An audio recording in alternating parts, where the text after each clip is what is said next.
Yang saya terima, Mbak Anissa tidak jadi maju di PKB, tetapi secara detail saya juga belum tahu. Prinsipnya PKB terbuka untuk seluruh rakyat Indonesia yang sudah memenuhi syarat untuk maju sebagai caleg dari PKB.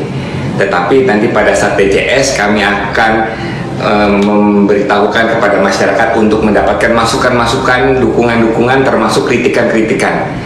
Apabila terkait dengan nama dari masing-masing bakal calon yang ada di partai politik, kita baru bisa sampaikan pada saat nanti pengumuman DCS yang hari ini masih kita perbaiki berkas tersebut, sehingga kami belum bisa menyampaikan daftar calon tersebut kepada siapapun. Menemukan 295 sertifikat tanah hak milik SHM, 295 yang SHM-nya atas nama Panji Gumilang, anak dan istrinya. Kita telisik ini dulu, ini jangan-jangan pencucian uang, dan kita sudah sampaikan ke polisi. Kita tidak akan menindak pesantrennya, tapi kita akan menindak orangnya dalam tindak pidana. Pertama apa? Kalau pencucian uang, dana bos. Langkah pertama, dakwaan kepada perseorangan yang telah melakukan tindak pidana dengan sekian banyak laporan, dan sekarang sudah mulai masuk ke penyidikan, sudah gelar perkara, sudah diumumkan penyidikan, tinggal beberapa waktu ke depan penersangkaan. Sesudah penersangkaan kan pendakwaan di pengadilan. Kalau sudah pendakwaan penuntutan, sudah penuntutan ya vonis, pengambilan keputusan. Nah itu yang Al-Zaitun ya, pidana terhadap orang. Lalu terhadap institusinya, kita sementara ini berpendapat itu supaya diselamatkan sebagai lembaga pendidikan dan dibina untuk menjadi lembaga pendidikan yang sesuai dengan visi dan misinya yang tertulis. Tidak boleh ada kegiatan terselubung dan penyisipan kegiatan-kegiatan yang tidak sesuai dengan peraturan perundang-undangan. Ya, salah satunya tentu membahas mengenai fatwa untuk yang diminta oleh Mabes Polri, ya, yaitu berkaitan dengan penyimpangan dan sesatnya di mana. Itu yang menjadi fokus. Yang kedua, kan lembaga Majelis Ulama Indonesia ini kan digugat ya oleh siapa namanya? Panji Gumilang ya. Sifat dari fatwa itu kan baik dimohon atau tidak dimohon, itu kan merupakan pegangan atau anjuran atau nasihat. Saya tidak terima Saudara Ken yang saya tidak kenal mengatakan mungkin saya salah satu korban. Korban apa?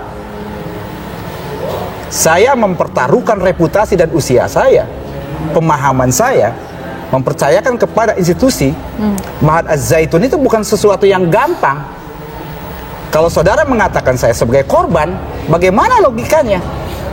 Apakah intelijensi Anda jauh lebih tinggi di atas saya? Belum tentu, walaupun saya orang kampung. Apa urusan saudara mengatakan saya sebagai korban? Istri dan anak Panji Gumilang terseret dugaan penyelewengan harta Ponpes Al-Zaitun. Menteri Koordinator Politik, Hukum, dan Keamanan Mahfud MD mengungkapkan dugaan penyelewengan kekayaan Pondok Pesantren Al-Zaitun oleh Panji Gumilang dan keluarganya dugaan menguat berdasarkan temuan kepemilikan lahan yang janggal. Mahfud mengatakan sebanyak 295 sertifikat tanah pesantren tercatat nama pribadi milik Panji Gumilang, istri hingga anak-anaknya. Badan Pertahanan Nasional, kata Mahfud, masih terus mencari data lain untuk melengkapi temuannya. Sesudah kami cek ke BPN yang namanya Panji Gumilang dan istrinya Khairunisa dan Alwidah. Dan siapa lagi, pokoknya jumlahnya 295 sertifikat. Masih dicari lagi, ujar dia Selasa 11 Juli 2023. Tanah-tanah itu ditulis atas nama pribadi Panji Gumilang, istri dan anak-anaknya, ucapnya lagi. Mahfud melanjutkan, Panji Gumilang mendaftarkan sertifikat lahan Al Zaitun dengan nama samaran atau nama lain. Angka 295 diduga belum semua alias sekedar jumlah sementara yang baru ditemukan. Kalau ada nama-nama samaran sertifikat yang mungkin menggunakan nama lain sehingga sekarang belum ditemukan dan baru ditemukan sebanyak 295 sertifikat tanah, ucap Mahfud. Selain pergerakan BPN yang intensif menindaklanjuti temuan dugaan penyalahgunaan kekayaan Ponpes Al Zaitun oleh Panji Gumilang dan keluarganya, itu juga dipastikan telah sampai ke tangan Bareskrim Polri. Polemik Panji Gumilang memicu komentar dan petinggi Partai Wakil Ketua DPR RI Muhaimin Iskandar atau Caimin meminta pendiri Pondok Pesantren Al Zaitun Panji Gumilang supaya tak arogan dan kooperatif terhadap langkah-langkah penanganan polemik oleh Kementerian Agama RI. Menurut Caimin, tak ada lagi kebenaran yang mutlak. Semua klaim kebenaran harus bisa diuji dan dipertanggungjawabkan, terutama dalam kasus Panji Gumilang yang telah menuai pro kontra di tengah masyarakat. Saya minta kepada Kiai Panji Gumilang jangan arogan, ayo belajar bersama-sama, tidak ada sesuatu yang mutlak benar, kebenaran harus didiskusikan, diuji, jangan merasa paling benar, kata Caimin kepada wartawan di Kompleks DPR Senayan, Jakarta, Sabtu 8 Juli 2023. Ayo kita cari titik temu kebenaran, sikap arogan tidak baik, tidak ada kiai yang arogan, ujar dia lagi. Caimin selanjutnya mengimbau Kemenak untuk lekas mengaudit Al Zaitun. Pembenahan, kata dia, harus segera dilaksanakan apabila didapati penyelewengan sebagaimana dugaan-dugaan dan laporan sejumlah pihak di kantor kepolisian.